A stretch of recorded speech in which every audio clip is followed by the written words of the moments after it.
Hi, ഞാൻ shinidhaneesh. നമുക്കിന്ന് മിച്ചം വരുന്ന ഇഡ്ഡലി മാവോ അല്ലെങ്കിൽ ദോശ മാവോ കൊണ്ട് ഉണ്ടാക്കാൻ പറ്റുന്ന ഒരു രുചികരമായ വിഭവം ഉണ്ടാക്കിയാലോ. അതാണ് കുഴിപ്പനിയാരം. കുട്ടികൾക്കൊക്കെ ഒരുപാട് ഇഷ്ടമാവും. അതേപോലെ തന്നെ നമുക്ക് ടിഫിൻ ബോക്സ് ഐറ്റമായിട്ട് വെക്കാൻ പറ്റുന്ന ഒരു ഡിഷാണ് ഈ കുഴിപ്പനിയാരം. അപ്പം നമുക്ക് നോക്കാം അതെങ്ങനെ ഉണ്ടാക്കുകയെന്ന്. അപ്പോൾ കുറച്ച് ബാക്കി വന്നിട്ടുള്ള ഇഡ്ഡലി മാവാണിത്. അപ്പോൾ ഇനി നമുക്ക് ഇതിലോട്ട് എന്തൊക്കെയാണ് ചേർക്കേണ്ടത് നോക്കാം.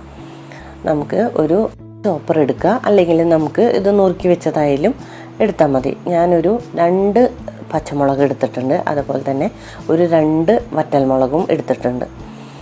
ഇനി നമുക്ക് ഒരു ഒണിയൻ ക്ലീൻ ചെയ്ത് നമുക്കതിനെ കട്ട് ചെയ്യാം. അതുപോലെ തന്നെ കുറച്ച് വേപ്പിൻ്റെ ഇല ഇട്ടിട്ട് നമുക്ക് ഇതിനെ ഒന്ന് ക്രഷ് ചെയ്തെടുക്കാം.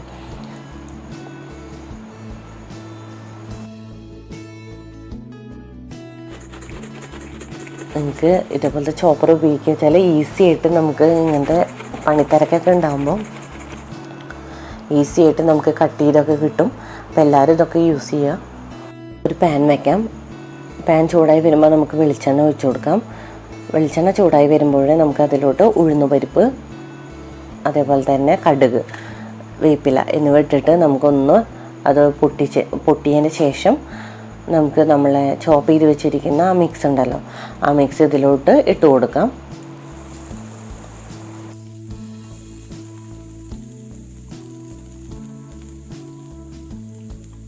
നമുക്ക് കുറേ വഴലേണ്ട ആവശ്യമൊന്നുമില്ല. ഇത് ജസ്റ്റ് ഒന്ന് സോട്ടായതിന് ശേഷം ലേശം ഉപ്പ് ചേർത്ത് നമുക്കിത് ഫ്ലെയിം ഓഫ് ചെയ്യാം.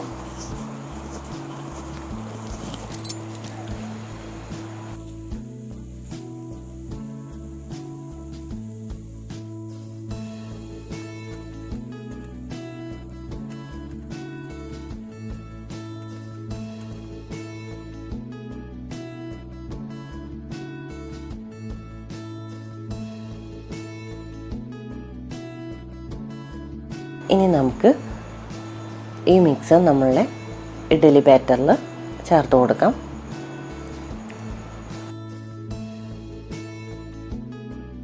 മിക്സ് ചെയ്തതിന് ശേഷം നമുക്ക് നമ്മളെ ഉണ്ണിയപ്പച്ചട്ടി ഒന്ന് ചൂടാക്കാൻ വയ്ക്കാം.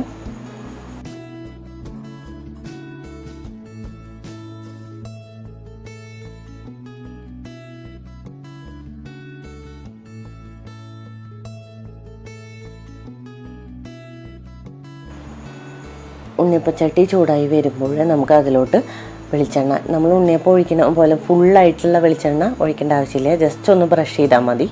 അതൊന്ന് ചൂടായി വരുമ്പോൾ നമുക്ക് ഓരോ കള്ളിയിലോട്ടും ഒഴിച്ചു കൊടുക്കാം.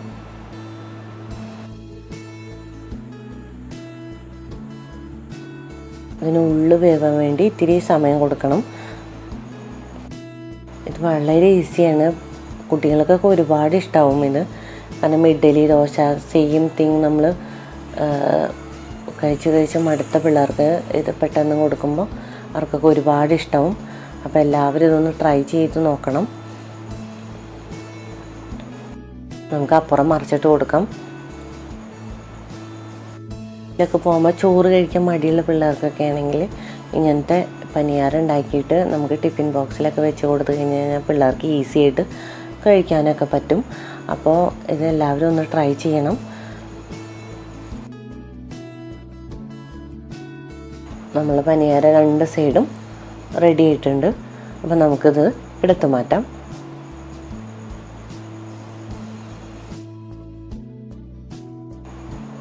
നമ്മൾ ദോശയ്ക്ക് ഇഡ്ഡലിക്കും എന്താണോ കോമ്പിനേഷൻ കഴിക്കുന്നത് അതൊക്കെ ഈ പനിയാരത്തിൻ്റെ കൂടെ മാച്ചായി പോവും. അപ്പോൾ ഇതിൻ്റെ കൂടെ കഴിക്കാൻ വേണ്ടിയിട്ട് ഞാനൊരു ചട്നി ഉണ്ടാക്കിയിട്ടുണ്ട്. അതാണ് പൊട്ടുകടല ചട്നി. അതിന് വേണ്ടിയിട്ട് ഞാൻ 1 കപ്പ്, ചെറിയ കപ്പാണ് കപ്പ് തേങ്ങ. അപ്പോൾ ആ കപ്പിൽ തന്നെ 1/2 കപ്പോളം പൊട്ടുകടല നമുക്ക് മേടിക്കാൻ കിട്ടും. ഈ പൊട്ടുകടല ഇപ്പോൾ 1 കപ്പ് തേങ്ങയ്ക്ക് 1/2 കപ്പ് പൊട്ടുകടല അത് ചേർത്ത് കൊടുത്തതിൻ്റെ ശേഷം കുറച്ച് ഉപ്പും അതേപോലെ തന്നെ വേപ്പിൻ്റെ ഇലയും ചേർത്ത് കൊടുക്കുക. പിന്നെ നമുക്ക് വേണ്ടത് മല്ലിച്ചപ്പ് ഉണ്ടെങ്കിൽ അത് ചേർത്ത് കൊടുക്കാവുന്നതാണ്. ഇപ്പോൾ എൻ്റെ കയ്യിൽ ഇല്ലാത്തതുകൊണ്ട് ഞാൻ ചേർത്ത് കൊടുത്തിട്ടില്ല. ഇനി നമുക്കൊരു 3 പച്ചമുളക് ചേർത്ത് കൊടുക്കാം എരിവിനനുസരിച്ച്.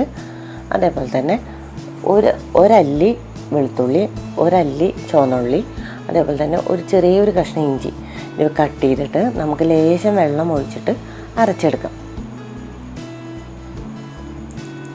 നമ്മൾ നോർമൽ ചട്നി ഉണ്ടാക്കുമ്പോൾ കടുക് വറുത്തതിന് ശേഷം നമ്മൾ ആ കടുകിൻ്റെ മിക്സിലോട്ട് ഈ അരപ്പ് ഒഴിക്കുകയാണ് ചെയ്യുക. പക്ഷേ ഇവിടെ നമ്മൾ ഇതൊരു പാത്രത്തിലോട്ട് മാറ്റിയതിന് ശേഷം കടുക് താളിച്ച് നമ്മൾ ഇങ്ങോട്ടാണ് ഒഴിക്കുന്നത്. അതായത് ഈ മിക്സിനെ നമ്മൾ ചൂടാക്കണില്ല. അതാണ് ഇതിൻ്റെ ഒരു സ്പെഷ്യാലിറ്റി. അതിന് വേണ്ടിയിട്ട് കടുക് താളിക്കാം. അപ്പോൾ അതിലോട്ട് വെളിച്ചെണ്ണ ഒഴിച്ചിട്ട് വെളിച്ചെണ്ണ ചൂടായി വരുമ്പോൾ കടുക്, വറ്റൽമുളക്, വേപ്പില എന്നിവ ഇട്ടിട്ട് നമുക്ക് മൂപ്പിച്ചെടുക്കാം.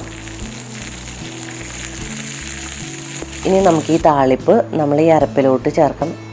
അരപ്പ് നമ്മൾ ചൂടാക്കണില്ല. ഇപ്പം നമ്മളുടെ രുചികരമായിട്ടുള്ള പൊട്ടുകടല ചട്നി ഇവിടെ റെഡി ആയിട്ടുണ്ട്. ഇത് നമ്മളെ ദോശയുടെ കൂടെയും ഇഡലിയുടെ കൂടെയൊക്കെ കഴിക്കാൻ പറ്റിയ ഒരു ചട്നിയാണ്. എല്ലാവരും ഇതൊന്ന് ട്രൈ ചെയ്യണം. അപ്പോൾ എല്ലാവർക്കും ഇത് ഇഷ്ടമായെന്ന് പ്രതീക്ഷിക്കുന്നു. നിങ്ങൾക്ക് എൻ്റെ ചാനൽ ഇഷ്ടമായെങ്കിൽ സബ്സ്ക്രൈബ് ചെയ്യാൻ മറക്കരുത്. Thank you.